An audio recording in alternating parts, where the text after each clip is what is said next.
A long time ago, I learned this song, but I did it via the music, so I really didn't know it. Because if I actually knew it, I'd still know it today. So I'm trying to relearn it. So I had most of the memory melodized. I had most of the melody memorized.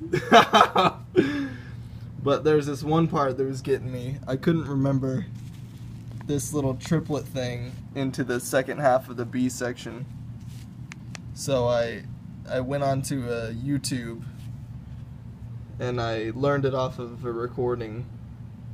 And it turned out that on the recording that was a little different than what it was on the music. So I mean, I like the way it was on the recording, so that's how I'm going to play it. But key point is here, make sure to memorize it off of the actual music. Like, I mean, you can learn it via paper, but it's better to have it memorized. All right.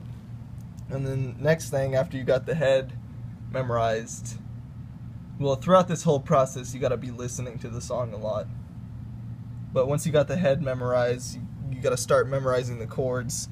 I just look for patterns. So, I mean, it starts out, it's in E minor, so it starts at 1, but then it goes to minor major, and then minor 7, and then minor 6. So you see, it's just walking down. So E minor major 7 would be E.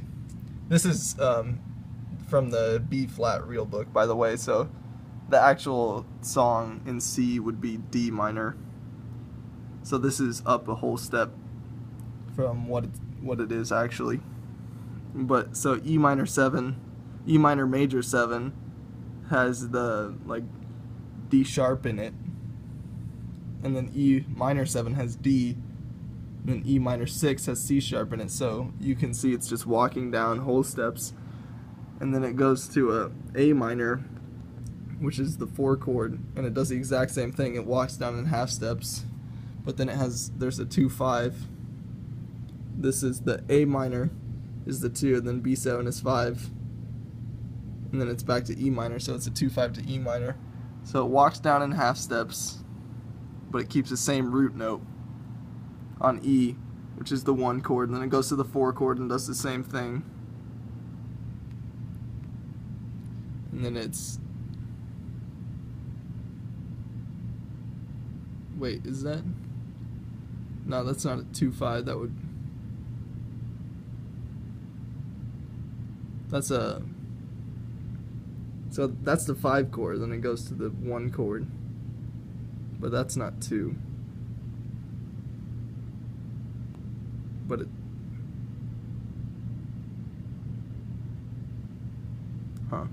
I don't know, 5 to 1.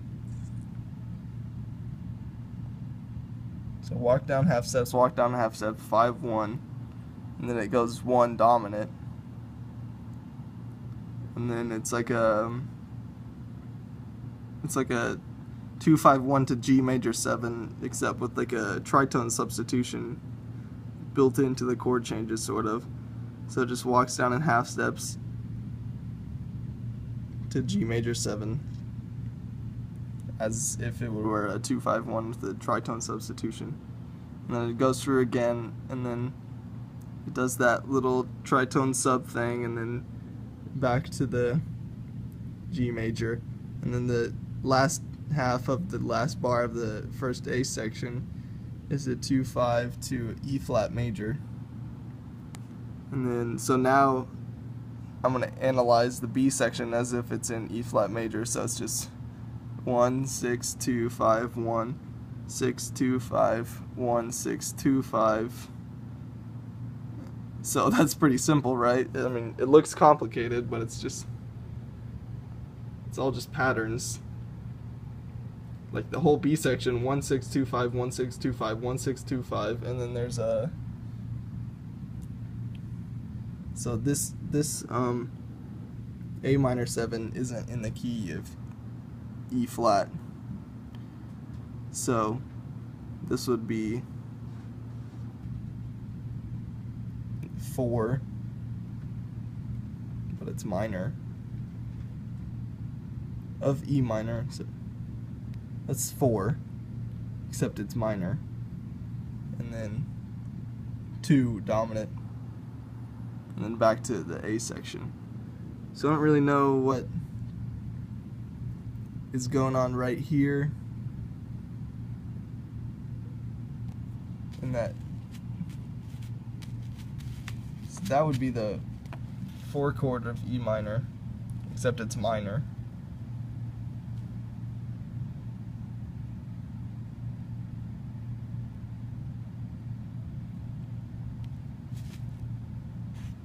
I don't know. That's like the one thing that I'm gonna have to memorize out of this whole song. These 2 little measures right here. And everything else is just patterns. So just half steps, walking down half steps, walking down half steps, 5, 1, 1 dominant. I might have to, like this little measure right here, gonna have to memorize that. And then it's a 2-5 in G major. And it goes again, it's 2-5 in E flat. And now we're in E flat, 1-6-2-5, 1-6-2-5, 1-6-2-5. And then there's this little weird turnaround thing to get back to the A section. So it's like 4 of E minor. And then it's like 7 dominant. So I guess 7 does function as a dominant. It's like 4-7-1 in the key of E minor. Except the 4 is minor. I don't know. There you go. So memorize it from a recording and listen to it a lot. That's another thing. You gotta listen to it a lot, and then like analyze the chords and look at it and see if you can find patterns. And then once you do that, start memorizing it. Like memorize the roots first. Be able to sing the roots. Be able to sing the melody. Listen to it a lot, and then over time you'll get used to the harmonic structure, and then play the root and then the third, and 1 2 3 1 2 3 5 1 2 1 2 1 3 4 5 for minors, or you can do that sort of stuff. 1 3 5 1 3 5 7 1 3 5 9 or 1 3 5 7 9, all that. And the more you do it, the more you're gonna get used to the harmonic structure. But memorize it from a recording. Don't look at paper unless you're looking at the changes. But that's another thing you could do too. You can memorize it. You can memorize the changes from the recording, but that's like next level stuff right there. And then after that, memorize the changes, be able to sing everything, and you'll be good. Alright, I just realized something. Right here, this is like a 2-5 in G major, except it's E minor, but those are sort of the same thing. And I don't really know if that means anything, but yeah. See you in the next video.